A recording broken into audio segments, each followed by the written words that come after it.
Welcome to the deep dive. Today we're really getting into something fundamental, something that shapes, well, all of us. Parenting.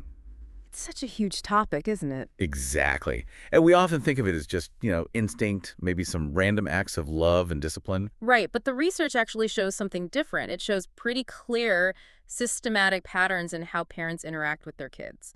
Educational patterns, relational patterns. And these patterns, these parenting styles, they're not just academic ideas, are they? The evidence shows they have real, measurable consequences. Oh, absolutely. The style a child grows up with, whether the parents even realize they have a style, it shapes their thinking, their emotions, their social skills. And crucially, and this is what we really want to dig into today, these effects don't just stop in childhood. They stretch way into adult life. Yeah, influencing everything from relationships and career paths to overall mental health. It's quite profound. So our mission today is to break down the 5 main parenting styles.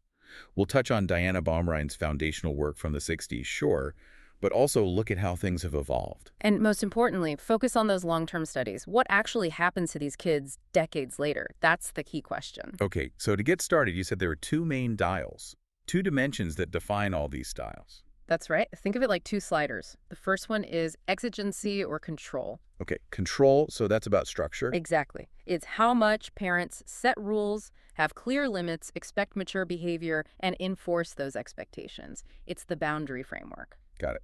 And the second dial. That's responsiveness or affection. This is the warmth factor. How much emotional support, acceptance, and sensitivity do parents show? Is communication open? Do they really listen to the child's needs? Structure and warmth. Okay, let's use those dials to explore the first style, the one research often points to as, well, the most balanced, the authoritative or democratic style. Yes, this one is generally seen as the sweet spot. It scores high on both dials. High exigency, meaning clear structure, and high responsiveness, meaning lots of warmth. So high structure, high warmth. Yeah. What makes that combination work so well? Is it just having rules and being nice? It's more nuanced than that. The quality of the structure is key. Yes, the limits are clear and firm. That's the high exigency. But because of the high responsiveness, the warmth, parents don't just lay down the law. They explain why the rules exist. Ah, so it's not because I said so. Exactly. They actually value the child's perspective. They'll listen, allow input, even if they make the final call. And discipline, this is crucial. It's about teaching, using logical consequences, not just random punishment. That sounds like it would build a lot of internal understanding, not just obedience. Precisely. And the outcomes reflect that, even early on. In adolescence, these kids tend to do better academically. They develop higher self-esteem, more autonomy, and this is interesting, they strongly internalize moral values. They understand right and wrong for themselves, not just because someone's watching. Wow. And what about when they grow up? Does that advantage hold? It really seems to. There is good longitudinal evidence, people like Sparrow looked into this, showing these adults tend to be more responsible. Makes sense. They handle stress better, build healthier relationships with give and take, and report higher psychological well-being overall. And you mentioned intrinsic motivation. Yes, that's a big one. They're driven from within by their own goals and values, not just by external rewards or, fear of getting in trouble. They learn that their voice mattered, but also learn to respect boundaries. A powerful combination. Okay, so that's the ideal, the balance. But what happens when you tip that balance? Let's look at the styles where control and warmth are misaligned. First up, the authoritarian style. Right. This is the classic high control, low warmth scenario. High exigency, low responsiveness. All structure, very little affection or explanation. Pretty much. Think my way or the highway. Parents impose strict, often rigid rules. Obedience is demanded, unquestioned. Because I said so. That's the motto. Communication is strictly top-down, parent to child. There's little room for the child's feelings or input. Mistakes often lead to harsh punishment. Now here's something interesting.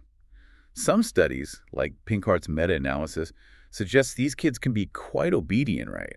Especially in structured places like school. They don't cause trouble. That's the paradox, isn't it? You can get compliance through sheer control, but it comes at a significant internal cost. What kind of cost are we talking about long-term? That lack of warmth, combined with rigid control, often leads to adults with higher levels of anxiety. Lower self-esteem is also really common. Because they never got to, what, make their own choices. Or they were heavily penalized for making the wrong one, so they really struggle with independent decision-making as adults. They weren't trusted to think for themselves. And personality-wise. You often see two extremes emerge. Either they become very rigid themselves, maybe overly concerned with rules and authority, or they swing the other way and rebel against any form of control later in life.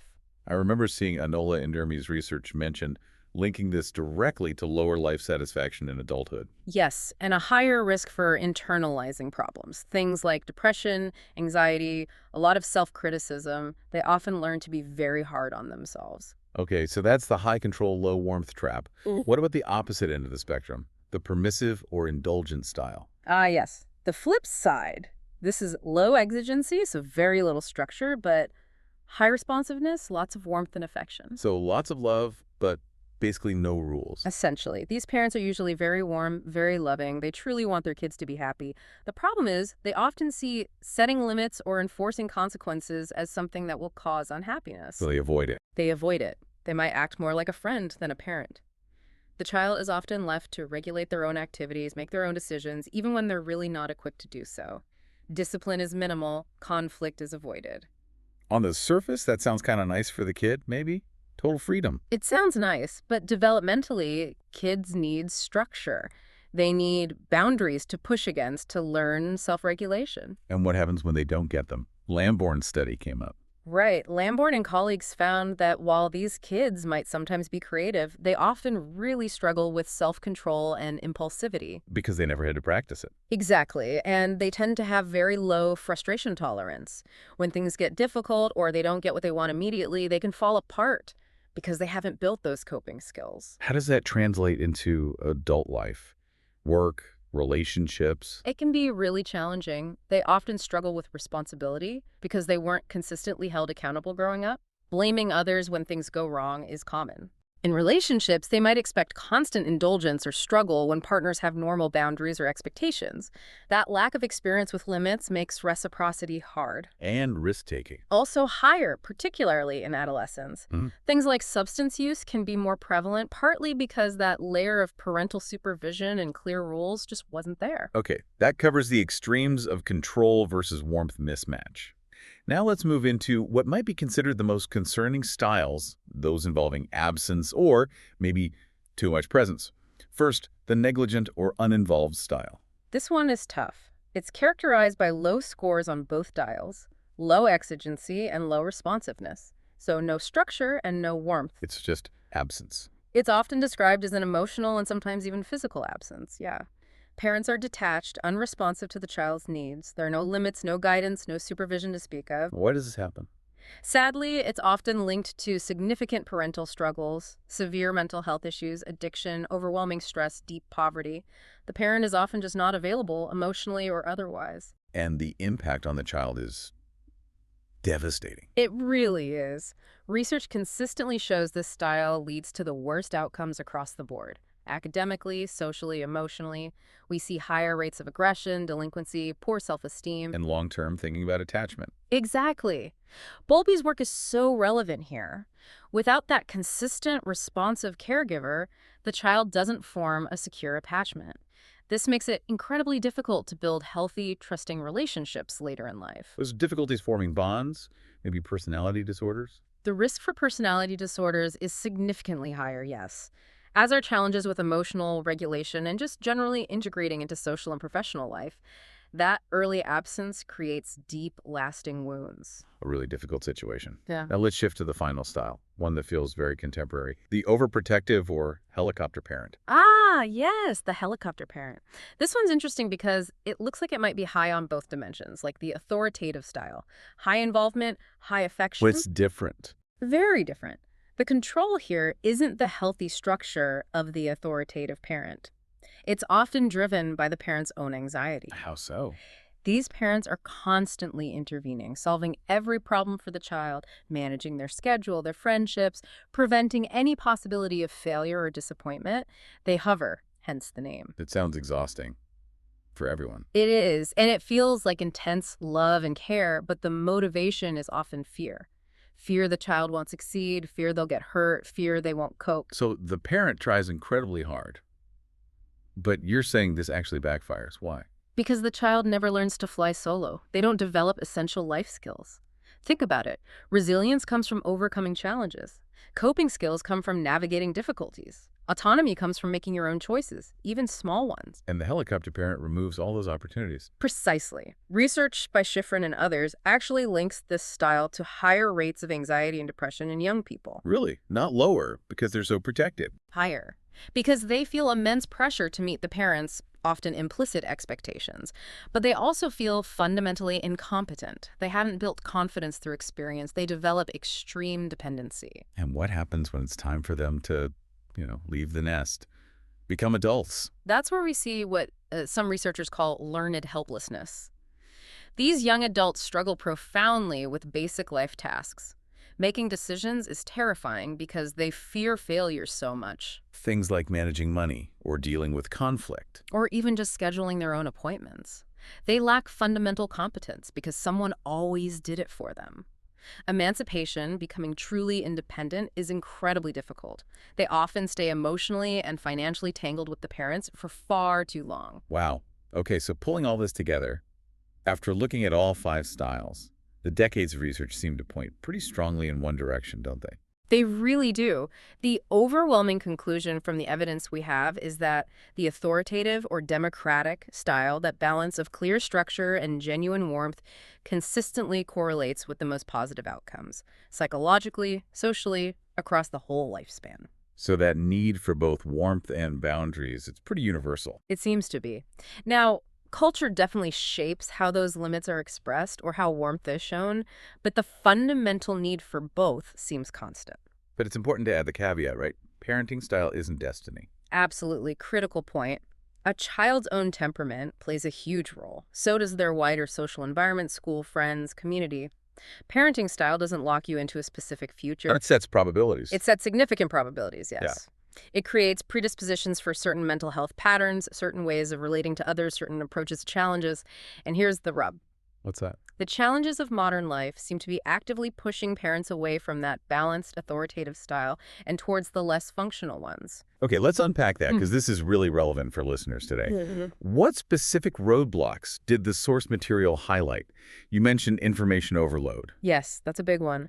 Parents today are swimming in advice, blogs, social media, parenting books, often contradictory advice. Right, everyone's an expert. And it creates this immense pressure to be the perfect parent.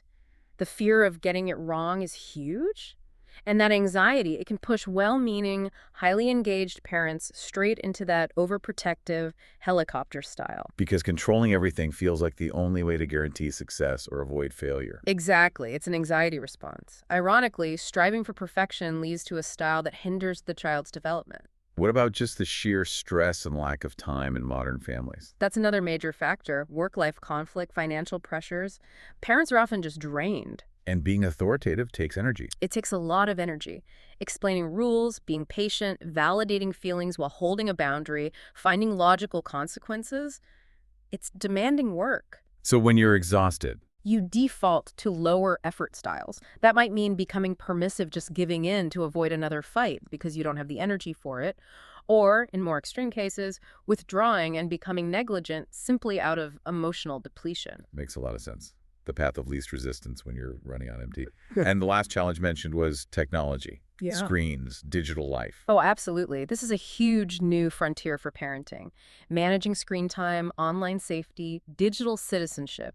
It requires clear, firm limits, authoritative structure. It's tricky. It's very tricky because if you just impose rules without the warmth and communication, hand over the phone, no explanation, you slip into authoritarianism, which can damage trust. So you need the boundary, but also the relationship to make the boundary work. Exactly. You need to maintain that high level of trust and open communication while setting firm digital rules. It's a real balancing act, and many parents struggle to find that authoritative sweet spot with tech. So, if we know authoritative parenting generally leads to the best outcomes, and modern life is making it harder to practice, that raises a big question about support, doesn't it? It absolutely does. You know, at the end of the day, the core lesson from all this research is that balance is key.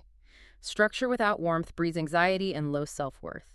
Warmth without structure breeds impulsivity and a lack of responsibility. It's finding that middle ground, that blend. Precisely. Yeah. And given how clear the evidence is on the long-term impact and how tough modern life makes it, the source material really points towards a critical unmet need. Which is? The need for accessible, evidence-based parental support programs. This isn't just a nice to have. Helping parents develop these balanced, authoritative skills is arguably a public health priority. It impacts long-term societal well-being. That's a really powerful thought to leave us with. Thinking about parenting not just as a private family matter, but as something with broader societal implications that deserves real support. Thank you for breaking all that down for us. My pleasure. It's complex stuff, but so important. Absolutely. So for everyone listening, as you go about your week, think about those 5 styles we covered: authoritarian, permissive, negligent, authoritative, and the overprotective helicopter parent. Consider that delicate balance between exigency, the structure, and responsiveness, the warmth. How might understanding that balance help you in your own life, maybe in a relationship or facing a challenge at work? Even just noticing which style you might lean towards when you're stressed could be a really valuable insight, something to mull over until our next deep dive.